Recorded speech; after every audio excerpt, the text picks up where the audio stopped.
Whoosh! Hi, hi, hi, hi. Well, let's get to reading. The moons turned twice since Sol had first held the small, luminous seed in their palms. A gentle cycle of waxing and waning that felt both ordinary and profound. The bog moved with its usual slow rhythm, mist rising at dawn, reeds whispering through the day, frogs calling as dusk settled. Yet in that quiet span, something new took root in Sol's daily life, small and steady as a seedling pushed through soil. The seed no longer traveled nameless. On the first evening after the rite, Sol had sat by the hearth, cradling it close with Kisara, mending a frayed cloak. The light within pulsed slowly, warm and against Sol's chest. Without quite knowing why, Sol whispered a name into the glow. Natalia. Sol said, the word feeling right on the tongue, like metal warmed by sun, bright and enduring. From that moment, the seed seemed to answer in its own way, a faint shimmer, brighter than before, a subtle warmth that lingered longer when Sol's fingers brushed it. Elves had long spoken of such things in old tales. Naming a seed was like calling a friend from afar. The seed heard in the way a tree hears wind or a river hears rain, and answers with quiet presence rather than words. Sol carried Natalia in the small woven pouch at their belt now, feeling its gentle thrum match the beat of their own heart during the day's work. Sol's patch of earth waited each morning just beyond the hut's eastern edge, a circle no wider than a child's outstretched arms could span, bordered by low stones Kisara had shaped long ago with patient words and touch. The wards here glowed soft and low, a veil thin enough for Sol to tend alone, yet strong enough to keep the bog's damp from swallowing the soil, or wandering creatures from nibbling tender shoots. This ground is yours to learn on, Kisara had said, simply, kneeling beside Sol that first morning. It will teach you the same as any larger grove. Care given, close returns tenfold. Sol pressed seeds into the dark earth with careful fingers. Bog mint whose leaves eased headaches, silver root for fevers that came with the wet seasons, and starflowers that opened only under moonlight.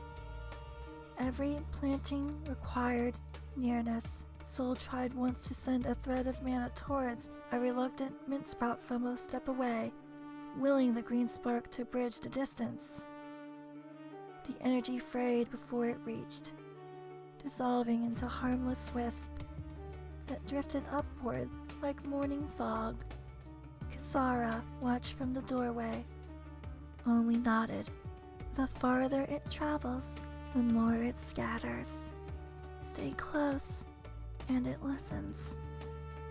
So Sol stayed close, palms cupped young shoots when night frost threatened, sharing a breath of mana that warmed without scorching.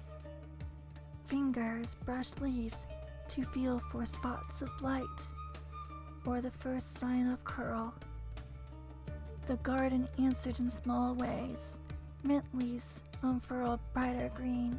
Starflowers lifted their heads a day sooner than they might have in untended soil.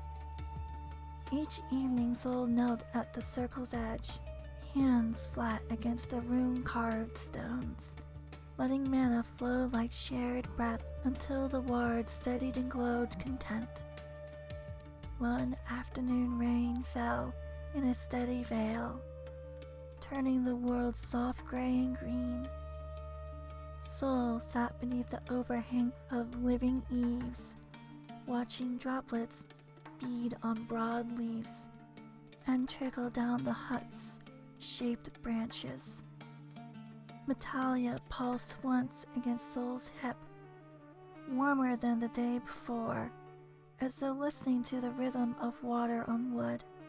Soul rested a hand over the pouch, feeling the answer thrum in their own chest, two rhythms slowly learning one another's cadence.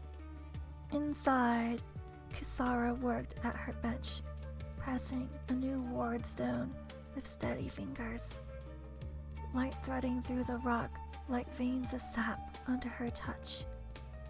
Soul wandered closer, drawn by the quiet glow. Will Metalia ever do something like that? Soul asked, nodding toward the stone. Kisara set her tool down. In its time, first you learn to hear what you carry. Metalia hears you. The garden hears your hands. The wards hear your care. Everything speaks back when you stay near enough to listen. As the moon continued its slow arc, Soul returned to the garden one evening, when fog thickened and the distant hamlet bells rang faint and far.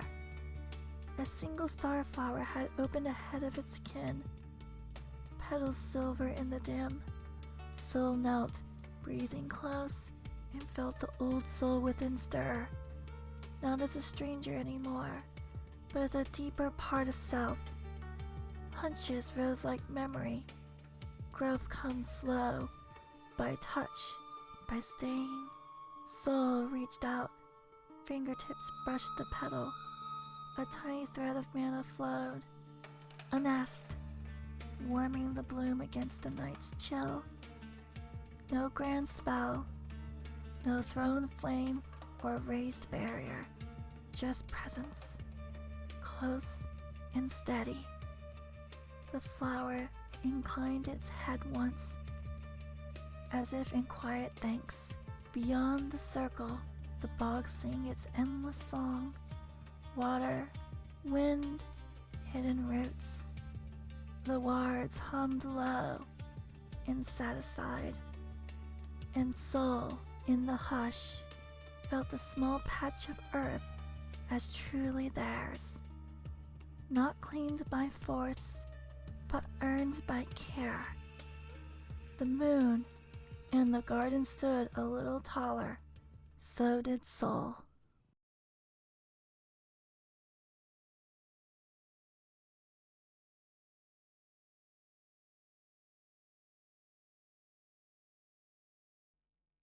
Bye-bye. Bye-bye. Bye-bye. Bye-bye.